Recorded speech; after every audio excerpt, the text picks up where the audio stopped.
Assalamualaikum warahmatullahi wabarakatuh. Alhamdulillahi rabbil alamin. Wassalatu wassalamu ala asrafil anbiya'i wal mursalin wa ala alihi wa sahbihi ajma'in. Amma ba'du. Para hadirin rahimakumullah, baik yang menonton di video kali ini di acara Kultum Ramadan SMA Muhammadiyah PK Surakarta atau yang disebut dengan Kurma PK. Puji syukur alhamdulillah, mari kita panjatkan kehadirat Allah Subhanahu wa taala yang telah melimpahkan rahmat serta nikmat kepada kita sehingga kita bisa berjumpa kembali di acara Kurma PK pada hari ini. Salawat dan salam semoga selalu tercurah pada baginda Nabi Allah Muhammad sallallahu alaihi wasallam yang telah membawa umatnya dari zaman kegelapan hingga zaman terang benderang seperti saat ini. Pada suatu hari Rasulullah sallallahu alaihi wasallam sedang berkumpul dengan para sahabatnya dan tiba-tiba Rasulullah sallallahu alaihi wasallam tertawa ringan sampai terlihat gigi depannya. Umar radhiyallahu anhu berada di situ bertanya, "Apa yang membuatmu tertawa, wahai Rasulullah?" Rasulullah sallallahu alaihi wasallam menjawab, "Aku diberitahu malaikat bahwa pada hari kiamat nanti ada dua orang tersebut duduk bersimpuh sambil menundukkan kepalanya di hadapan Allah Subhanahu wa taala.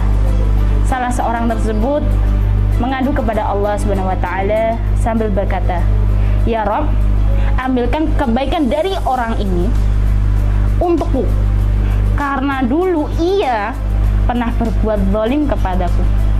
Allah Subhanahu wa taala berfirman, 'Bagaimana mungkin aku mengambil kebaikan saudaramu ini karena tidak ada kebaikan di dalamnya sedikit pun?' Orang itu berkata, 'Ya Rabb, kalau begitu biarlah dosa-dosaku dipikul olehnya.' Sampai di sini mata Rasulullah sallallahu alaihi wasallam berkaca-kaca dan Rasulullah sallallahu alaihi wasallam tidak mampu menahan tetesan air matanya dan beliau menangis. Lalu beliau Rasulullah sallallahu alaihi wasallam berkata, "Hari itu adalah hari yang begitu mencekam di mana setiap manusia ingin agar ada orang lain yang memikul dosa-dosanya." Rasulullah sallallahu alaihi wasallam melanjutkan kisahnya. Lalu Allah berkata pada orang yang mengadu itu tadi, "Sekarang angkatlah kepalamu." Orang itu mengangkat kepalanya. Lalu ia berkata, "Ya Rabb, aku melihat di depanku ada istana-istana yang terbuat dari emas dengan puri dan singgasananya yang terbuat dari emas dan perak bertatahkan intan berlian. Istana-istana itu untuk nabi yang mana ya Rob? Untuk orang siddiq yang mana ya Rob? Untuk orang syuhada yang mana ya Rob?" Allah Subhanahu wa taala berfirman, istana itu diberikan kepada orang yang mampu membayar harganya. Orang itu berkata, "Siapakah yang mampu membayar harganya ya Rob?" Allah berfirman, "Engkau pun mampu membayar harganya." Orang itu terheran-heran sambil berkata, "Dengan cara apa aku membayarnya ya Rob?" Allah berfirman, "Caranya engkau memaafkan saudaramu yang duduk di sebelahmu yang kau adukan kezalimannya kepadaku." Orang itu berkata, "Ya Rob, kini aku memaafkannya." Allah berfirman, "Kalau begitu gandeng tangan saudaramu itu dan ajak ia masuk surga bersamamu." Setelah menceritakan kisah itu, Rasulullah Shallallahu Alaihi Wasallam berkata, "Bertakwalah kalian kepada Allah dan hendaknya kalian saling berdamai dan memaafkan. Sesungguhnya Allah mendamaikan persoalan yang terjadi di antara kaum muslimin. Kisah di atas terdapat dalam hadis yang diriwayatkan oleh Imam Hakim dengan sanad yang sahih. Ternyata meminta maaf, memberi maaf, dan saling memaafkan merupakan amalan niat yang tinggi nilainya. Para hadirin rahimakumullah, sebentar lagi hari raya Idul Fitri tiba. Tradisi mudik sangatlah kental di negeri ini. Hal ini juga tidak terlepas dari ajaran agama kita yang mengajarkan arti penting silaturahmi. Saudara kita meski jauh di seberang sana menyempatkan untuk pulang ke kampung dengan penuh perjuangan. Ada dua misi besar yang mereka ingin sampaikan, yakni silaturahim dan saling memaafkan. Implementasi dari ajaran Nabi sangat luar biasa. Dengan silaturahim maka dapat memperpanjang umur dan meluaskan rezeki, sebagaimana sabda Rasulullah sallallahu alaihi wasallam, "Man ahabba ayyubsatta lahu fi rizqihi wa yunsa'alahu fi ajalihi falyattaqillah wa yasil rahimah." Yang artinya, barang siapa yang suka diluaskan rizkinya dan ditangguhkan ajalnya, hendaklah ia bertakwa kepada Allah dan menyambung silaturahim.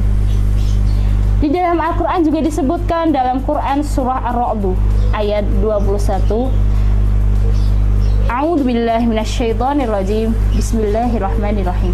Walladzina yasiluna ma amarallahu bihi ayyusala wa yakhshawna rabbahum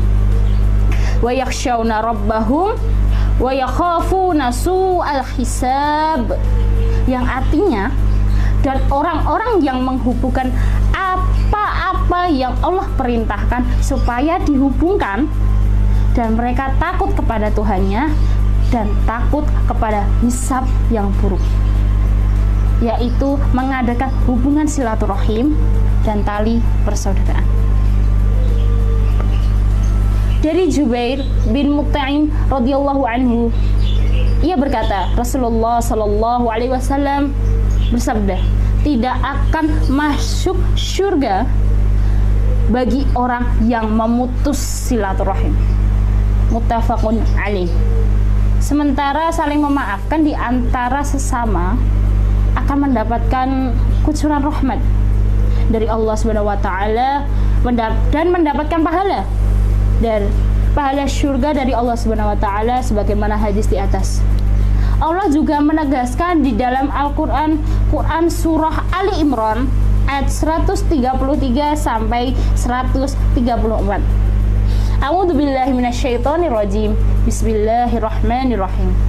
Wasari'u ila maghfiratin mir rabbikum wa jannatin 'arduha as-samawati wal ardu u'iddat lil muttaqin alladzina yunfikuna fis sarra'i wad-dharra'i wal kadhiminal ghaidha wal 'afina 'anil nas wallahu yuhibbul muhsinin. Yang artinya, dan bersegeralah kamu kepada ampunan dari Tuhanmu dan kepada surga yang luasnya seluas langit dan bumi, yang disediakan untuk orang-orang yang bertakwa, yaitu orang-orang yang menafkahkan hartanya baik di waktu lapang maupun sempit, dan orang-orang yang menahan amarahnya dan memaafkan kesalahan orang lain. Allah menyukai orang-orang yang berbuat kebajikan. Dari uraian di atas sebagai umat Nabi Muhammad Sallallahu Alaihi Wasallam, kita dapat mempraktikkan dua sifat di atas demi meraih rahmat dan maghfirah Allah Subhanahu wa taala, yakni silaturahim dan selalu memaafkan kepada sesama kita, terlebih untuk keluarga tercinta kita. Jangan sampai hanya karena egois kita, karena kita merasa lebih benar, sehingga kita keberatan memaafkan kesalahan orang lain. Karena ternyata imbalan bagi orang pemaaf, imbalannya jauh lebih besar di sisi Allah Subhanahu wa taala, yakni surga yang kekal abadi. Dan bagi orang yang memutus silaturahim, tali persaudaraan, ini semua berawal biasanya dari keengganan di antara kita saling memaafkan. Ternyata justru Allah mengharamkan dia masuk surga. Naudzubillahi min dzalik. Jangan sampai kita termasuk di antara orang tersebut. Mari kita saling memaafkan kesalahan apa yang telah dilakukan orang lain kepada kita, apa yang diucapkan oleh orang lain terhadap kita. Mari bersama-sama kita memaafkan, dan semoga kita mendapatkan rahmat dari Allah Subhanahu wa taala dan mendapatkan pahala dari Allah Subhanahu wa taala. Amin ya rabbal alamin. Dari saya pribadi, saya meminta maaf yang sebesar-besarnya apabila terdapat perbuatan saya, perkataan saya yang kurang berkenan di hati. Saya mengucapkan minta maaf yang sebesar-besarnya. Semoga Allah mengampuni dosa-dosa kita dan memaafkan kesalahan-kesalahan kita. Sekian kultum yang dapat saya sampaikan, kurang lebihnya mohon maaf. Wassalamualaikum warahmatullahi wabarakatuh.